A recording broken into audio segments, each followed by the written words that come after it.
কি বন্ধু, চিরস্থায়ী জান্নাত ছেড়ে দিলা, জাহান্নামের জন্য সিদ্ধান্ত নিয়েই নিলা।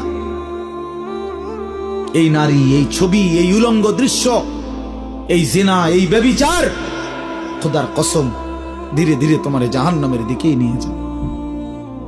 নুআল্লিহি মা তাওয়াল্লা ওয়া নুসলিহি জাহান্নাম।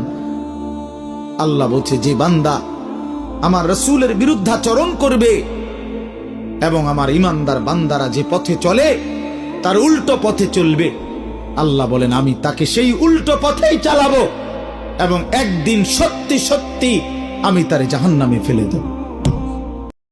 মাসালুল লাযী ইয়াযকুরু রাব্বাহু ওয়াল্লাযী লা ইয়াযকুরু রাব্বাহু মাসালুল হাইয়্যি ওয়াল মাইয়্যিত। নবীজি বলছেন, যে আল্লাহকে স্মরণ করে আর যে করে না, এই দুইজনের মধ্যে উদাহরণ হলো একজন জীবিত, একজন মৃত।